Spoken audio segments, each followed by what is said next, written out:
तो अब हम बात कर लेते हैं सिंथेसिस ऑफ कैटेकोलामाइंस। कैटेकोलामाइन के सिंथेसिस को हमने पहले भी डिस्कस किया थोड़ा बहुत कि कैटेकोलामाइन की सिंथेसिस शुरू होती है टायरोसिन से। टायरोसिन प्रोटीन जो लेते हैं डाइट के अंदर उधर से आता है। तो टायरोसिन जाता है इनटू द नर्व टर्मिनल के अंदर आकर ये फॉर्मेशन करवाता है कैटेकोलामाइंस की।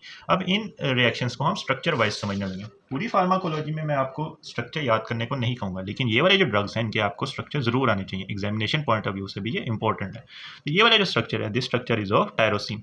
इसमें ये टायरोसिन का स्ट्रक्चर है। अब टायरोसिन पहला रिएक्शन हमने पहले भी डिस्कस किया कि टायरोसिन हाइड्रोक्सिलेज की प्रेजेंस के अंदर होगा। टायरोसिन हाइड्रोक्सिलेज की प्रेजेंस में ये वाला रिएक्शन होगा। टायरोसिन में यहाँ पर OH ग्रुप भी प्रेजेंट होते हैं। अब टायरोसिन हाइड्रोक्सिलेशन करेंगे तो क्या होगा, हाइड्रोक्सल ग्रुप ऐड हो जाएगा। हाइड्रोक्सल ग्रुप कहाँ पर ऐड होगा, यहाँ पर ऐड होगा। अब ये वाला जो रिंग बन गया ना, इस रिंग को हम बोलते हैं catechol ring. Catechol ring, catechol ring basically benzene ring होता है। बेंजीन रिंग की 3 और 4 पोजीशन के ऊपर 3 एंड 4 पोजीशन के ऊपर OH ग्रुप लगा होता है। 1 2 3 और 4 3 और 4 पोजीशन के ऊपर OH ग्रुप लगा होता है। तो इस तरह के ग्रुप रिंग को हम बोलते हैं कैटिकोल रिंग। ये वाला जो स्ट्रक्चर बन गया, this structure is of dopa. ये क्या बन गया, डोपा। अब इस डोपा के ऊपर हमें पता है कि डोपा डी कार्बोक्सिलेज एक्ट करेगा। डोपा डी कार्बोक्सिलेज एक्ट करेगा। डोपा डी कार्बोक्सिलेज ने क्या करना है, डी कार्बोक्सिलेशन करनी है। डी कार्बोक्सिलेशन क्या होती है, रिमूवल ऑफ कार्बन डाइऑक्साइड। अब ये वाले जो COO है ना, इसको हमने रिमूव करना है। जब ये रिमूव हो जाएगा तो हमारे पास बन जाएगा डोपामीन। अब डोपामीन का स्ट्रक्चर के कुछ इस तरह से होगा। OH ग्रुप यहाँ पे भी प्रेजेंट है, यहाँ पे भी इसी तरह CH2। अब ये वाला जो H है ये यहाँ पे ऐड हो जाएगा, जिसकी वजह से ये भी CH2 बन जाएगा, CH2 एंड NH2। ये वाला जो स्ट्रक्चर बन गया, this structure is the dopamine. ये बन गया, डोपामीन बन गया। नेक्स्ट डोपामीन से हमने बनाना है नोरेपिनेफ्रिन। नोरेपिनेफ्रिन की सिंथेसिस के लिए जो एंजाइम यूज होगा, ये वाला रिएक्शन कहाँ पे हो रहा होगा, वेसिकल के अंदर। अब ये वाला रिएक्शन कहाँ है, वेसिकल में। तो डोपामीन के ऊपर एक्ट करता है dopamine beta hydroxylase. Dopamine beta hydroxylase इसके ऊपर एक्ट करेगा। अब डोपामीन बीटा हाइड्रोक्सिलेज करेगा क्या, बीटा पोजीशन के ऊपर यानी बीटा कार्बन के ऊपर हाइड्रोक्सल ग्रुप को ऐड कर देगा। अब देख लेते हैं बीटा कार्बन कौन सा है इनमें से। यहाँ पर उसी तरह OH आ जाएगा, CH2 NH2। अब फंक्शनल ग्रुप के साथ जो कार्बन प्रेजेंट होता है, दैट कार्बन इज द, यानी जिसके ऊपर फंक्शनल ग्रुप लगा होता है, that carbon is the alpha carbon. ये अल्फा कार्बन है। और ये वाला जो कार्बन होगा, this carbon is the beta carbon. अब इस बीटा कार्बन के ऊपर हमने हाइड्रोक्सिलेशन करनी है, ये OH ग्रुप ऐड हो गया। तो ये वाला जो ग्रुप बन गया है, this compound is the norepinephrine. ये क्या बन गया, नोरेपिनेफ्रिन बन गया। अब इस नोरेपिनेफ्रिन की अगर हम मिथाइलेशन करवा दें तो वो बन जाएगा एपिनेफ्रिन। अब ये वाली जो नोरेपिनेफ्रिन से एपिनेफ्रिन में कन्वर्जन है, ये हो रही होती है in the presence of methyl transferase enzyme. अब हमारे पास बन जाएगा एपिनेफ्रिन। इसके अलावा बात करें, ये जो एपिनेफ्रिन होता है ना, ये ज़्यादा रिलीज होता है फ्रॉम द एड्रिनल मेडुल्ला, जबकि जो नोरेपिनेफ्रिन होता है ना, ये ज़्यादा रिलीज होता है from the nerve terminal. NH इसके साथ लग जाएगा मिथाइल ग्रुप। तो ये वाला जो कंपाउंड बन गया है, this one is the epinephrine. Epinephrine बन गया। ये 80% रिलीज हो रहा होता है फ्रॉम द एड्रिनल मेडुल्ला, जबकि 20% एड्रिनल मेडुल्ला से रिलीज होता है नोरेपिनेफ्रिन। तो ये रिएक्शंस होते हैं सिंथेसिस ऑफ कैटेकोलामाइंस के अंदर। नेक्स्ट हम बात कर लेते हैं कैटेकोलामाइंस और नॉन कैटेकोलामाइंस के दरमियान क्या डिफरेंस है। ये सवाल एग्जामिनेशन पॉइंट ऑफ व्यू से काफ़ी इंपॉर्टेंट है। तो स्टार्ट करते हैं। कैटेकोलामाइंस की बात करें तो इसमें हमने क्या पढ़ा कि इनके अंदर कैटेकोल रिंग प्रेजेंट होता है। कैटेकोल रिंग क्या होता है कि बेंजीन रिंग के साथ 3 और 4 पोजीशन के ऊपर हाइड्रोक्सल ग्रुप लगा होता है। तो इस तरह के रिंग को हम कैटेकोल रिंग बोलते हैं, जबकि नॉन कैटेकोलामाइन में कैटेकोल रिंग प्रेजेंट नहीं होगा। सॉल्युबिलिटी की बात करें तो कैटेकोलामाइन वाटर सोल्यूबल होते हैं और नॉन कैटेकोलामाइन लिपिड सोल्यूबल होते हैं। ये पॉइंट सबसे ज़्यादा इंपॉर्टेंट है, क्योंकि इसी की बेस के ऊपर नीचे वाले 3-4 पॉइंट्स आएंगे।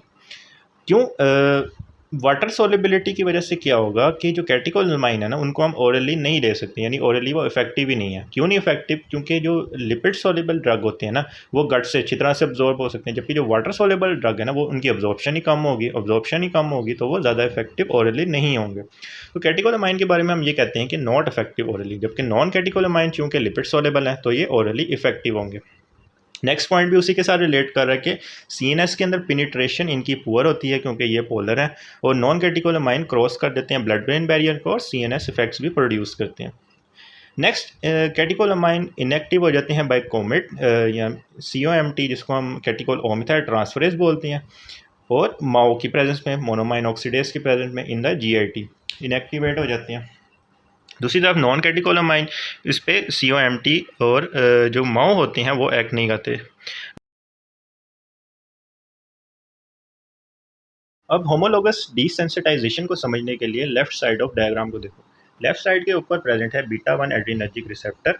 ये बाइंड हो रहा है अपने रिसेप्टर के ऊपर, जी प्रोटीन के ऊपर, रिसेप्टर के ऊपर बाइंड हो रहा है। अब जब इसकी रिपीटेड बाइंडिंग या फिर प्रोलॉन्ग बाइंडिंग होगी तो हमारे पास इस रिसेप्टर की फॉस्फोराइलेशन हो जाएगी। फॉस्फोराइलेशन कराने के लिए एंजाइम प्रेजेंट होता है BARK। This stand for B adrenergic receptor kinase. Beta adrenergic receptor kinase ये क्या करेगा, फॉस्फोराइलेशन करवा देगा। अब फॉस्फोराइलेटेड एंजाइम के ऊपर बीटा अरेस्टिन बाइंड हो जाएगा। जब बीटा अरेस्टिन इसके ऊपर बाइंड हो जाएगा तो ये एंजाइम इनहिबिट हो जाएगा। तो सेम एंजाइम के ऊपर जब एगनिस्ट रिपीटेडली बाइंड करेगा तो सेम एंजाइम ही डिसेंसिटाइज होगा। इस तरह की डिसेंसिटाइजेशन को हम होमोलोगस डिसेंसिटाइजेशन बोलते हैं। इसके अंदर फॉस्फोराइलेशन भी इन्वॉल्व है और अरेस्टिन भी इन्वॉल्व है। नेक्स्ट हेट्रोलोगस डिसेंसिटाइजेशन, डायग्राम के राइट साइड पे देख सकते हैं कि एक रिसेप्टर की उसके ऊपर एगनिस्ट की बार बार बाइंडिंग की वजह से दूसरा रिसेप्टर डिसेंसिटाइज हो गया। अब ये कैसे होता है कि बीटा 1 के ऊपर जब बार बार रिसेप्टर बाइंड कर रहा है तो अल्फा स्टिमुलेटरी एक्टिव हो जाएगा। बार बार बाइंडिंग की वजह से अल्फा स्टिमुलेटरी एक्टिव होगा। अल्फा स्टिमुलेटरी ने जाके एडिनाइलेट साइक्लेस को एक्टिव करना है। एडिनाइलेट साइक्लेस जब एक्टिव होगा तो ATP कन्वर्ट होगा साइक्लिक AMP के अंदर, जिसकी वजह से प्रोटीन काइनेस एक्टिव होगा। अब प्रोटीन काइनेस ने क्या करना होता है, फॉस्फोराइलेशन करनी होती है। फॉस्फोराइलेट ये किसे करेगा, जी इनहिबिटरी प्रोटीन को, जो कि प्रेजेंट होगी किसी दूसरे रिसेप्टर की। फॉर एग्जांपल यहाँ पे जी इनहिबिटरी प्रेजेंट है किसी दूसरे रिसेप्टर की, तो उसको जाकर ये इनहिबिट कर देगा। जब वो इनहिबिट होगी तो इस तरह की डिसेंसिटाइजेशन को हम बोलेंगे हेट्रोलोगस डिसेंसिटाइजेशन, और इसके अंदर खाली फॉस्फोराइलेशन हो रही है, अरेस्टिन वगैरह का रोल इसके अंदर नहीं है। तो क्या हुआ कि एक एगनिस्ट किसी दूसरे रिसेप्टर के ऊपर बाइंड कर रहा था, जिसकी वजह से अल्फा स्टिमुलेटरी जो जी प्रोटीन का पार्ट था उसने एडिनाइलेट साइक्लेस को एक्टिव किया। ATP से साइक्लिक AMP बनी, प्रोटीन काइनेस ए ने जाकर किसी दूसरे रिसेप्टर की फॉस्फोराइलेशन करवाकर उसकी डिसेंसिटाइजेशन करवा दी। तो एक रिसेप्टर के ऊपर जब एगनिस्ट बाइंड किया तो उसने दूसरे रिसेप्टर की डिसेंसिटाइजेशन करवा दी। तो इस तरह की डिसेंसिटाइजेशन को हम कहते हैं हेट्रोलोगस तो heterologous desensitization process by which the desensitization of the one receptor by its agonist also result in desensitization of another receptor that has not been directly activated by the agonist itself। तो Adreno receptors हमने पढ़े alpha 1, alpha 2, beta 1 and beta 2। अब हम उनके कुछ effects को देख लेते हैं इस टेबलेटेड फॉर्म के अंदर। अल्फा 1 ने करवानी है वेजोकंस्ट्रिक्शन। अल्फा 1 ने क्या करवानी है, वेजोकंस्ट्रिक्शन करवानी है, क्योंकि अल्फा 1 क्या होता है, स्टिमुलेटरी, और ये वस्कुलर स्मूथ मसल्स को जाकर एक्टिव करेगा तो वेजोकंस्ट्रिक्शन हो जाएगी। उसके अलावा पेरिफेरल रेजिस्टेंस, जब ये आर्टीरियल वेजोकंस्ट्रिक्शन करवाएगा तो पेरिफेरल रेजिस्टेंस इंक्रीज हो जाएगी और ब्लड प्रेशर भी इंक्रीज होगा। मेड्रियासिस ने डायलेटर प्यूपिली के ऊपर एक्ट करके करवा दी। उसके अलावा इंटरनल स्फिंक्टर्स और ब्लैडर जो होते हैं उसकी ये क्लोजर करवा देगा, यानी ये उनको टाइट कर देगा, उनकी कॉन्ट्रैक्शन करवा देगा।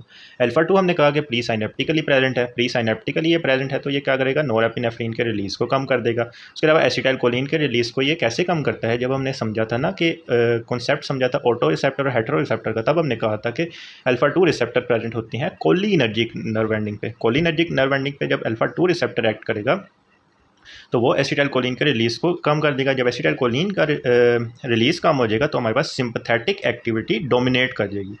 नेक्स्ट, इंसुलिन के रिलीज़ को इसने कम किया था by beta cells of pancreas. Next beta 1 आती हैं। बीटा 1 ने टैकीकार्डिया किया था, हमने देखा।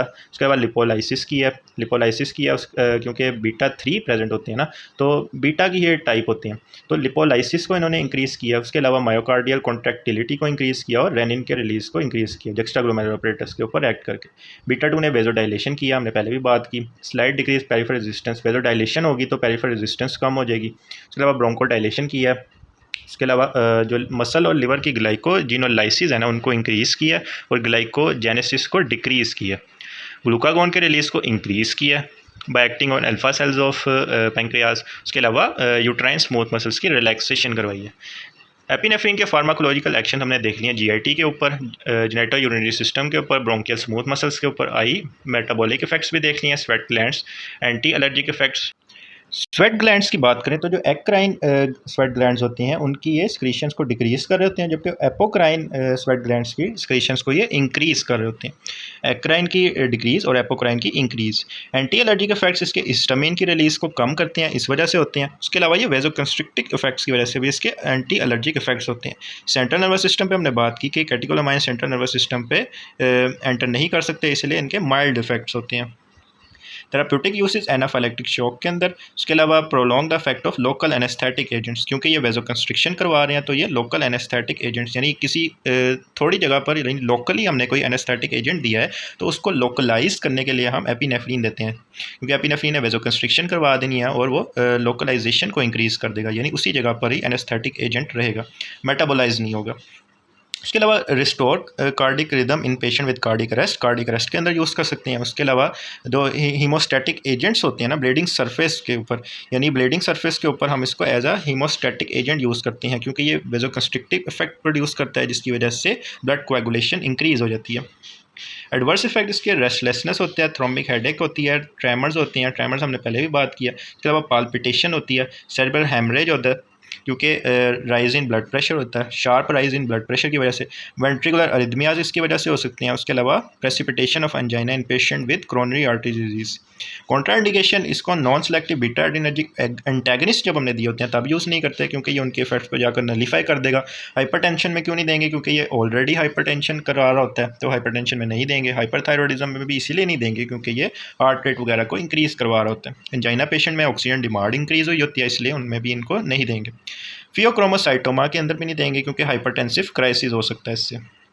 नोरेपिनेफ्रीन की बात कर लेते हैं। नोरेपिनेफ्रीन को हम लिवार्टिरिनोल भी बोलते हैं, या फिर नोर एड्रेनालिन भी बोलते हैं। ये डिफर कर रहा होता है एपिनेफ्रीन के बाय लैकिंग मिथाइल ग्रुप। हमने रिएक्शंस में भी समझा था कि इसके अंदर मिथाइल ग्रुप नहीं होता, जब इसके अंदर मिथाइल ग्रुप ऐड करते हैं तो एपिनेफ्रीन बन जाता है। ये एक मेजर न्यूरोट्रांसमीटर होता है पोस्ट गैंग्लियोनिक सिंपैथेटिक फाइबर्स का। एड्रेनल मेडल्ला से रिलीज़ हो रहा होता है 10 से 20%, जबकि मेजर पार्ट इसका नर्व टर्मिनल से ही रिलीज़ होता है। ये अल्फा रिसेप्टर्स के ऊपर भी एक्ट करता है और बीटा पे भी। बीटा 2 पे कम एक्शन होता है, क्योंकि हमने लेक्चर के शुरू में भी कहा था कि नॉर एपिनेफ्रीन को ऐसे याद रख लेते हैं हम, नॉट बीटा 2।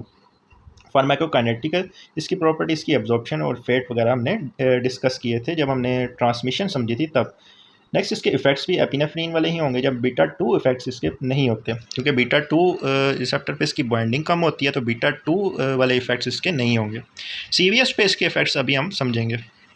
डोपामिन की बात करें तो इंटरमीडिएट प्रिकर्सर होता है, हमने डायग्राम में भी देखा था। सेंट्रल न्यूरोट्रांसमीटर होता है, मूवमेंट रेगुलेशन में, रिवॉर्ड स्टिमुलेशन में, ये एडिक्शन के साथ भी रिलेट कर होता है और एंटी साइकोटिक भी होता है। Synthesise by epithelial cells of the proximal tubule, यानी जो नेफ्रॉन के प्रोक्सिमल ट्यूब्यूल होते हैं उसके एपिथेलियल सेल भी सिंथेसाइज करते हैं, जो कि सॉल्ट और वाटर के एब्जॉर्प्शन वगैरह को रेगुलेट कर रहे होते हैं। इसको माओ और कोमेट क्या करते हैं, COMT क्या करते हैं, मेटाबोलाइज भी कर सकते हैं। रिसेप्टर्स की बात करें तो डोपामीन और बीटा रिसेप्टर और अल्फा रिसेप्टर पे भी बाइंड करता है। सबसे ज़्यादा अफिनिटी डोपामीन डोपा रिसेप्टर के लिए होती है, डोपामीन रिसेप्टर के लिए होती है, उसके बाद बीटा रिसेप्टर के लिए और फिर अल्फा रिसेप्टर्स के लिए। नेक्स्ट बात करें तो लोअर कंसंट्रेशन के ऊपर डोपामीन रिसेप्टर स्टिमुलेट होते हैं, मॉडरेट लेवल के ऊपर बीटा रिसेप्टर स्टिमुलेट होते हैं और हाई कंसंट्रेशन के ऊपर अल्फा रिसेप्टर स्टिमुलेट होते हैं। आइसोप्रोटीनिनोल की बात करें तो ये नॉन सेलेक्टिव कैटेकोलामाइन होता है, ये रेडिली अब्जॉर्ब हो जाता है। आइसो हमने ऐसे याद किया था ना कि आइसो मीन सेम, तो इसकी इक्वल अफिनिटी होती है, यानी सेम अफिनिटी होती है बीटा 1 के लिए भी और बीटा 2 के लिए। Beta 1 is equals to beta 2। ये मेटाबोलाइज होता है लिवर के अंदर by COMT। Duration of action longer होता है एज कम्पेयर टू एपिनेफ्रीन और नोरेपिनेफ्रीन। ये रेडिली अब्जॉर्ब होता है जब हम इसको पार एंट्रली देते हैं। अफिनिटी की हमने पहले भी बात की कि beta 1 is equals to beta 2 और अल्फा पे इसकी नेग्लिजिबल एक्टिविटी होती है। CVS के ऊपर इसके इफेक्ट अभी हम समझेंगे। अब ये वाले जो 3 ग्राफ्स हैं इसको हम डिटेल से समझने लगे हैं।